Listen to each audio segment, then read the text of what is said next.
Well, the next recipient is here, and they've been here 5 times, and probably more. Whether it's sports, business, art or religion, music or politics, there comes along the one who, for reasons both tangible and sometimes mysterious until studied further, define their time and define their category. This is as true of communities as it is with all the areas of human expression and human accomplishment. Over the past 2 days, we have examined or defined several things: leadership, the habits of highly effective communities, the criteria for becoming one, and even whether a community can be saved. We've looked at statistics, strategies, and we've taken snapshots of where we are in this movement today. But when ICF's founders began to look at where we are now, we began to take a long look back, way back, to that time when we were looking for a symbol of what was occurring. Because what was occurring at breakneck speed, as information and telecommunications, labor and culture were shifting and creating new laws, a new periodic table for the science of the global economy, we realized, as St. Paul did, we looked vaguely and saw what we now know today clearly, that one community defined the essence and was in fact the scientific model of what today we, as well as millions of people everywhere in every corner of the globe, refer to as an intelligent community. That place is Sunderland.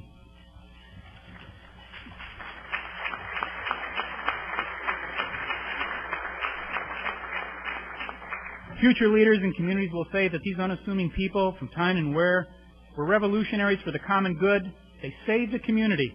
And every community that has been named an intelligent community, whether it's today or last year or will be named one in the future, can refer to itself as a child of Sunderland. I didn't recognize this immediately, nor was I the first of us to go there. All I knew was that there was a town in England building a teleport and some real estate, putting it together, but they were in bad shape. But they had some real good people. But our colleague Robert Bell was the first to see it, and he came back like Columbus without the parrots and the gold. I guess Columbus didn't come back with any gold, but he said he'd seen the future of communities, and it was in Sunderland. So I'd like to ask him to come up to pay his tribute. Robert Bell. Can you speak? Thanks, I brought my own. Good afternoon, everybody. It's a pleasure to be up here and address you again. In 1995, I met a short, cheerful, white-haired, grandmotherly sort of person, but one with a steely glint of determination in her eye, named Janice White. I was in the UK on business, and Janice was eager to tell me what was going on in this place that I'd never heard of called Sunderland. And since I was an American, she was quick to note that the family of our first president, George Washington, came from there. Well, at her invitation, I visited Sunderland. In fact, I did it twice during the next 5 years, and I was quite frankly astounded by what I saw. Now, I've talked about this already, but I'll do it once more. Once an industrial powerhouse in the north of England, a shipbuilding port. It had been beaten to its knees, literally, by global economic change. It had leaving a legacy of out-of-work miners and shipbuilders and a high unemployment rate.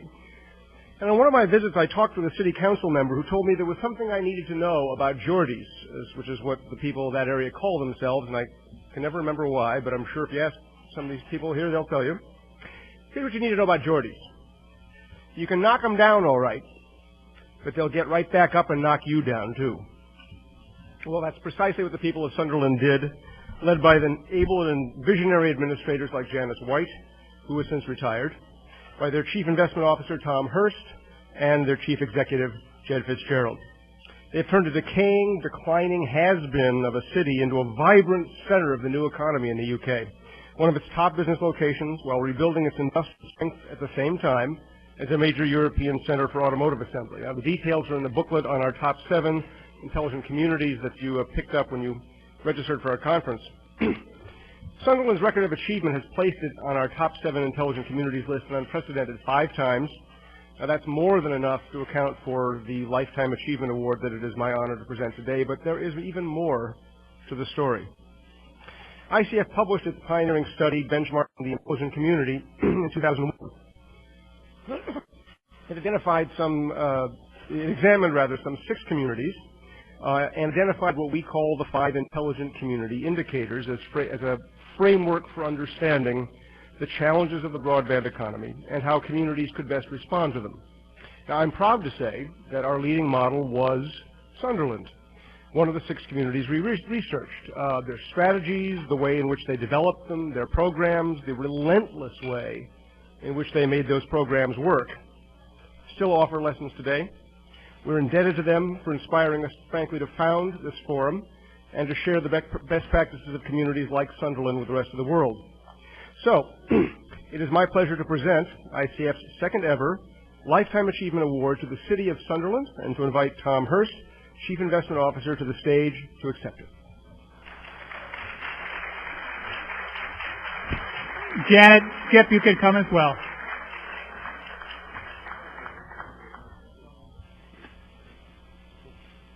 Want to say a couple words here? Then we'll do the pose. Go ahead. Thank you. Good afternoon, ladies and gentlemen. I'm pleased to be here and obviously delighted and proud to pick up this award for our Chief Executive, Jed Fitzgerald, who unfortunately can't be here because we had some elections in the UK recently, and there is obviously political things that need to be sorted out after the elections. As Robert has said and Lou said, you know, we were in the depths of despair, the City of Sunderland in the early 90s.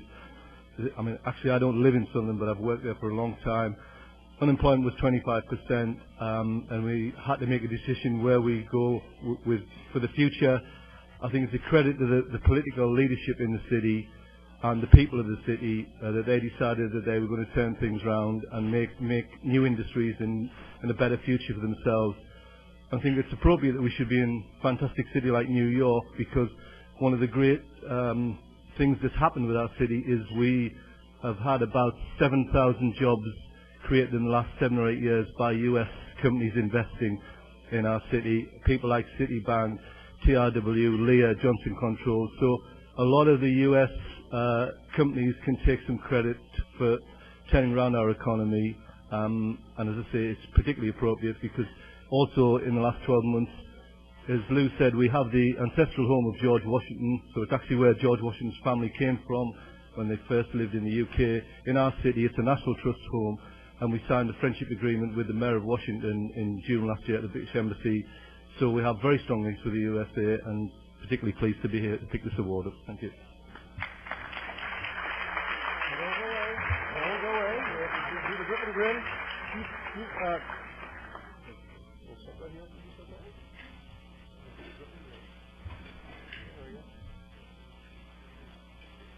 Now, Tom, don't go away. Wait. Before you do go, I'd like to do one more thing. I have a personal gift to thank you, because I've known you for many years now, but as well as the people of your community, and I'd like you to open it.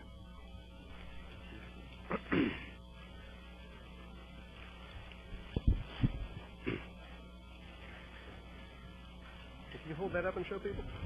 Hold it up. Now, most of you think that you know what this symbol means. And when Tom and his colleagues, fight for the right to wear it proudly on the streets of Sunderland, everybody, of course, will think it stands for the comic book heroes, Superman. But for me, certainly for the rest of my life, that S on the chest will stand for only one thing, and that's Sunderland.